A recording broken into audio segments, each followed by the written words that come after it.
Ibu yang dirahmati Allah, jamaah Rumil dan pemirsa TV One dimanapun berada. Tapi ternyata untuk kita bisa meluruskan hati itu tidak mudah. Karena kehidupan ini isinya semua adalah penuh dengan tipu daya. Kita ini suka ditipu sama dunia. Makanya Quran mengatakan dunia itu mata. Mata itu kesenangan yang sifatnya itu sebentar, Ibu. Tidak lama, itu mata. Bahkan dikuatkan lagi, mata ul-ghurur. Kesenangan yang menipu dia. Ya, gurur itu menipu. Jadi kalau diperumpamakan dunia itu sesuatu yang dia dipakai, dia manfaat, yuntafa'u bihi tsumma yantahi, kata ulama. Sesuatu yang dipakai, tapi Ibu pakai baju, apakah selamanya pakai baju itu? Tidak. Nanti berapa tahun tuh ganti lagi bajunya. Ibu pakai gadget, apakah dari dulu gadgetnya itu? Tidak. Dunia itu begitu, Ibu. Ya, Ibu pakai mobil, apakah mobilnya itu terus? Tergantung, Ustaz. Kalau enggak ada lagi ya ini, Ustaz. Subhanallah. Itu dunia, jadi dipakai tapi nanti selesai. Makanya orang yang dia mengatakan bahagia itu di dunia itu salah. Karena tempat bahagia yang sebenarnya itu nanti di surga. Dunia ini bukan untuk cari bahagia, Ibu. Ibu tidak akan pernah mendapatkan kebahagiaan di dunia. Kalaupun mendapat kebahagiaan, sifatnya kebahagiaan yang menipu daya. Hanya sekedar main-main bahagianya. Makanya Imam Ali radhiyallahu anhu ketika ditanya oleh sahabatnya, "Ya Amirul Mukminin, sifli anid dunia." Sifati kepadaku tentang dunia. Apa kata pintunya ilmu Rasulullah ini?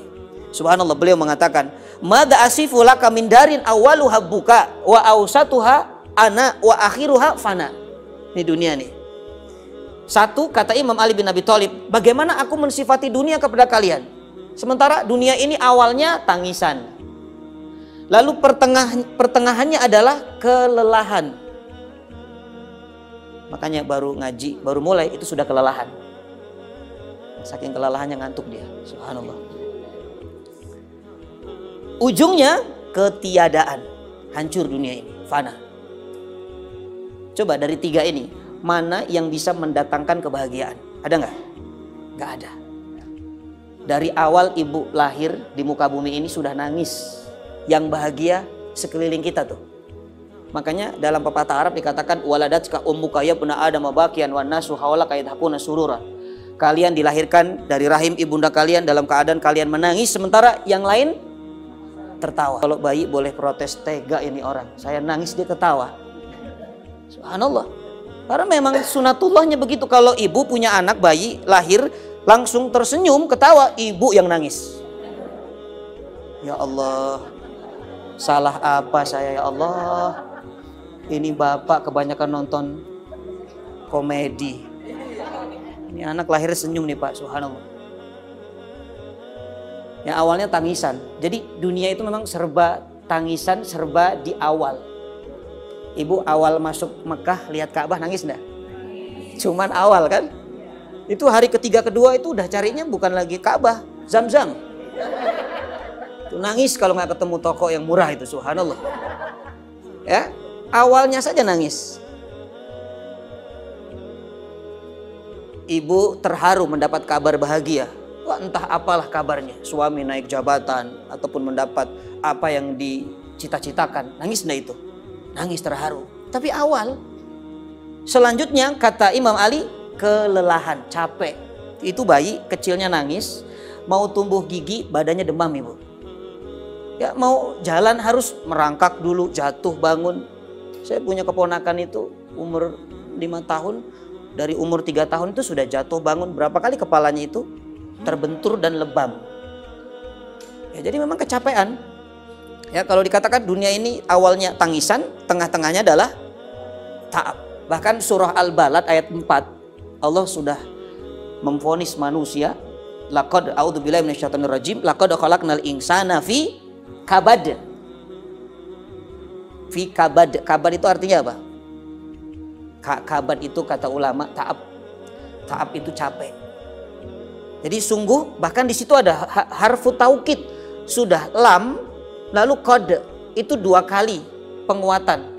Sebenarnya cukup Allah katakan qad itu sudah cukup mewakili. Qad itu artinya sudah. Tapi Allah tambahkan laqad, maknanya sungguh benar-benar manusia itu dalam keadaan lelah, capek. Apa yang tidak capek yang ibu kerjakan di muka bumi ini?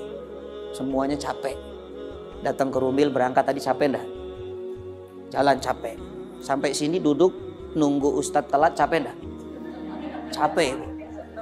Saya juga jalan kena macet capek enggak? Capek. Apalagi tim TV One dari lebih awal itu lebih capek lagi. Subhanallah. Orang tidur saja ibu capek atau enggak tidur? Capek. Karena ternyata tidur itu kerja. Ada orang tanya kerjanya apa? Kerjaannya tidur Ustaz. Subhanallah. Jadi laqad khalaqnal insana fi kabad. Ya, kita ini memang dikatakan dalam keadaan capek, dalam keadaan susah payah. Ya, makanya subhanallah, bahkan dalam surah Al-Hadid ayat 20, ini fase kehidupan dunia nih yang membuat manusia itu capek. Dan kita tidak sadar, kita ditipu. Ya, ditipu oleh dunia. Apa kata Allah? A'udzubillahi minasyaitonirrajim. I'lamu annamal hayatud dunya la'ibun wa lahun wa zinatun wa tafakhurum bainakum wa takatsurum fi amwali wal aulad. Subhanallah. Al-Hadid ayat 20. Ya, kata Allah, i'lamu itu maknanya ketahuilah. Kita disuruh cari ilmu. Kita suruh belajar, harus tahu bahwa dunia itu satu, laibun, apa laibun? Permainan. Kemudian yang kedua, lahun, senda gurau, zinatun, perhiasan, tafakhurum bainakum, berbangga-bangga antara kalian, watakatsuru fil amwali wal aulad, dan saling memperbanyak harta dan anak-anak. Itu dunia itu. Makanya dunia itu nggak ada yang indah ibu. Kata Quran selalu dikatakan dunia itu maknanya hina. Dunia itu rendah.